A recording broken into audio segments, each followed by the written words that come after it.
everybody, and welcome to the Fairy Tale family, where our goal is to put a little bit of magic into your everyday. I'm Chelsea, and today we are going to be talking about one of my very favorite places on this earth. It is Aulani in Oahu, Hawaii. So Mark and I and Callie are planning a vacation this August, which is about 6 months away at this point, to head out to Anaheim, California to spend a couple of days in Disneyland and then hop on over to Aulani to spend a gorgeous week or so in the delight that is Hawaii. So we wanted to, just like we did with our Disney World series this past November, we wanted to take you along for the ride. We know that planning a Hawaiian vacation is intimidating. We've actually done this before. Mark and I, pre-Callie, we have visited Aulani, and we'll talk about that today. But we wanted to take you with us from kind of the very beginning of the process to the end. So today's video is primarily informative, and it's all about what is Disney's Aulani. So let's start there. I rounded up all of the questions that I initially had at the start before Mark and I traveled to Aulani for the very first time. So let's begin with what is Aulani to start with as a resort. So Aulani actually has a very long formal name, and I'm going to read it to you. It is Aulani, a Disney resort and spa in Ko-Olina, Hawaii. That is the actual resort name. It is very lengthy and in true Disney form, like almost unnecessary.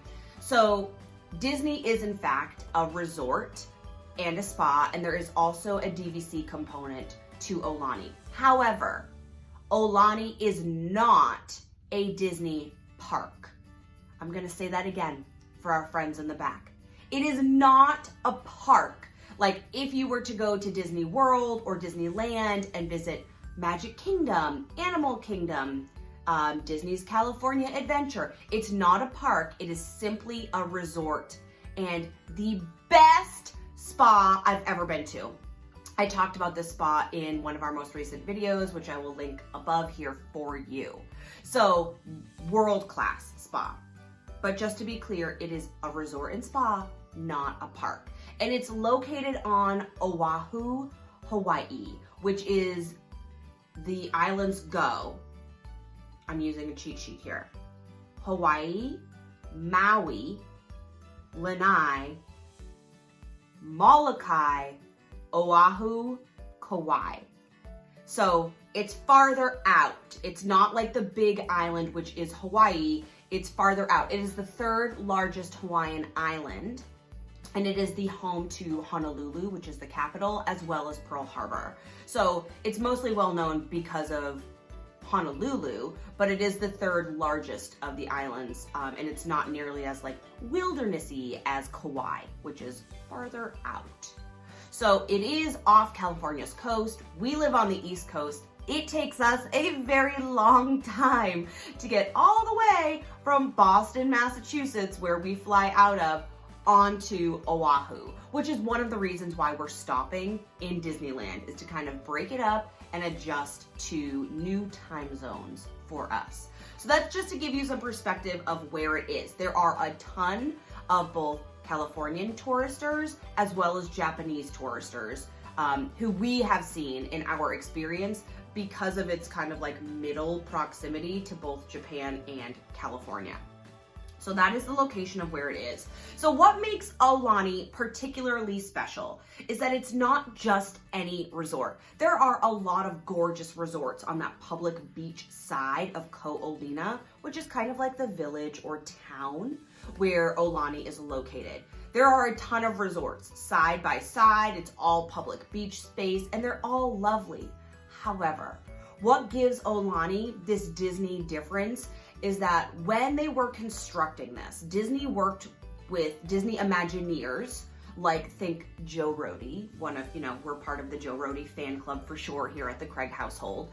But the Imagineers worked with local artisans and artists and cultural experts to build this resort that feels authentically Hawaiian. So this is not a paid promotion in any way. Disney is not paying me to say this, although they could.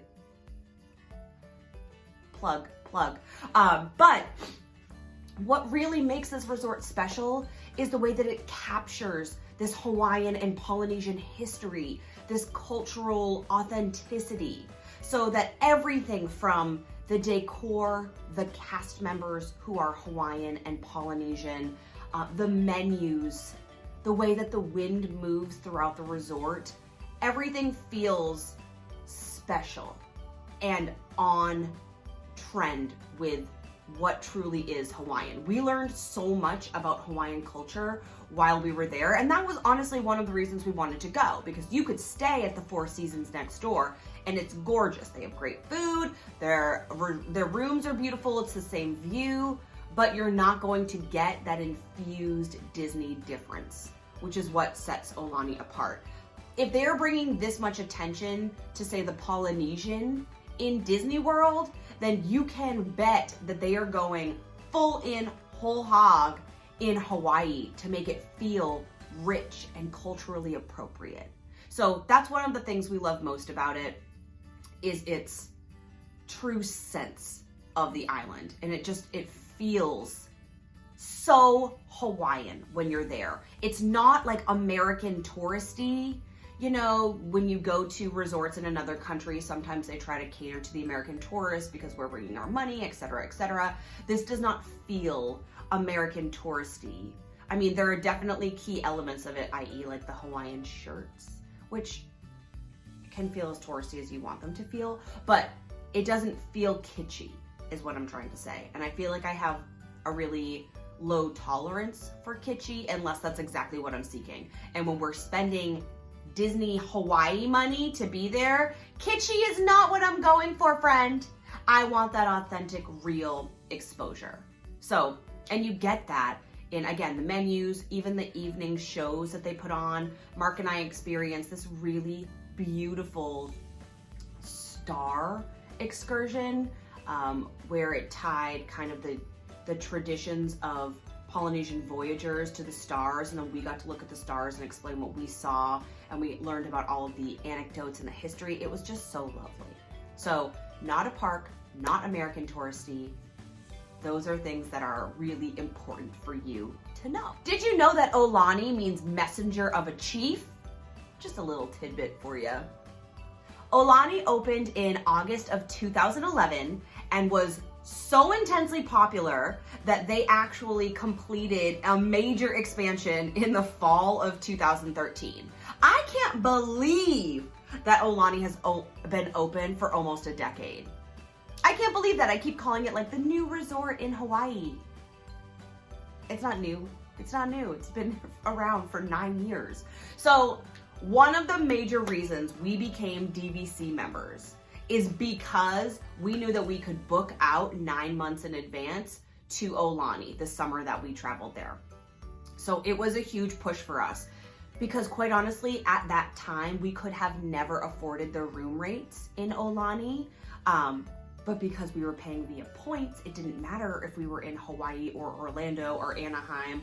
It didn't really matter. So we traveled through DVC for our first Aulani experience, and I have to tell you that even after such a long flight, and then you show up finally, we rented a car from the airport to the resort, and when you walk in and they give you a lei, or if you're a man, they give you kukua nuts, fresh flowers for the leis, and then they're like, would you like some citrus water? And you're like, yes, I'm parched, I've been on a plane for 40 hours.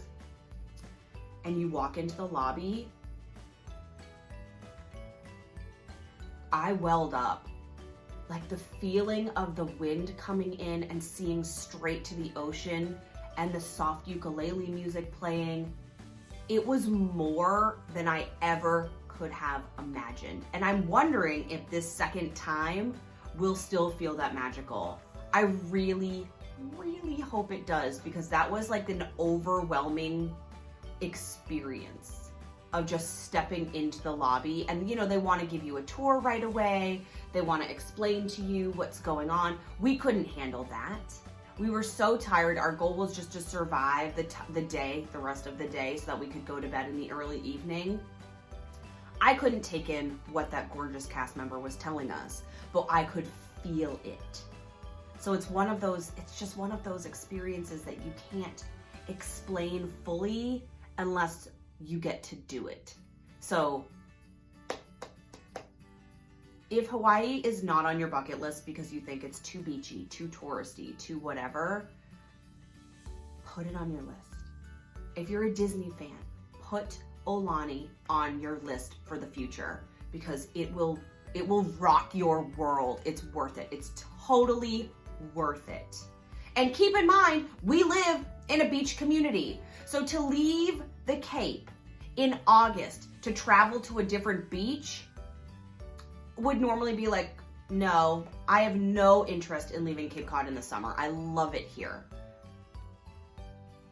Aulani beats everything every day of the week, all the time, because it's worth it. Let's talk about the characters. So there are characters at Aulani. Remember, it's not a park, but there are characters at Aulani. But the deal is that the characters are visiting Aulani on vacation. So they are in their like vacation clothing, which I love. I love a themed outfit for whatever it is you're doing.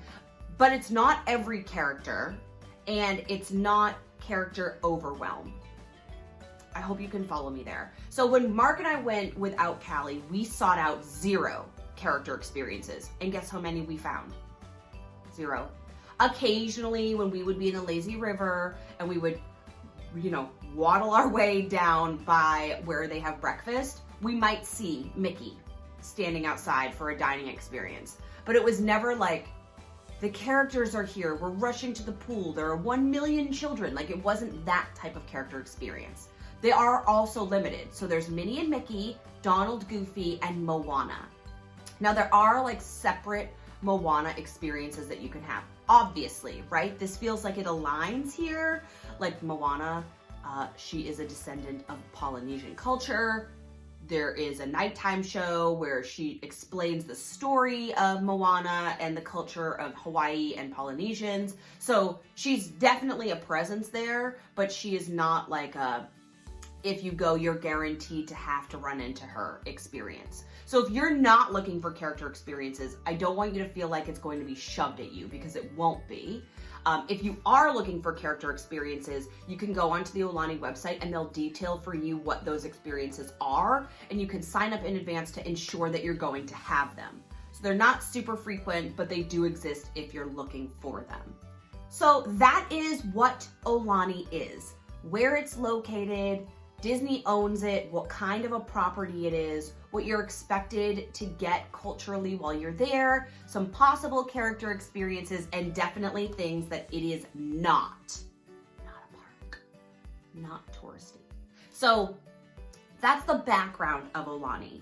Our Aulani videos going forward are going to be more like our planning videos of what we're going to do. There will be Disneyland videos tossed in, but we're gonna make a playlist just for this trip so that if you're interested kind of from start to finish, that's what you're going to see here. I hope that this was helpful for you. Planning a Hawaiian vacation in the winter is one of the best things that we have found to do to stave off our cabin fever and to kind of get excited. Now, August is far away for us. It's also right before school starts. So I always have this internal struggle with, I don't want to wish away my beautiful, lovely summer, but it is the cherry on top of a summer to get to go to such a gorgeous, life-changing resort. With Callie, I know she's going to love it. We'll definitely be doing videos on how Aulani is child-friendly and what you can do there with your kids. And then of course, we'll probably do like a clips video of photos from our past Hawaiian experience where it was adults only. So if you have any video requests for this series, please post them in the comments below. We would love to know what you want to see from us. If there are questions we can answer along the way, anything at all, we will be happy to do for you. Until next time, friends, have a magical day and we will see you soon.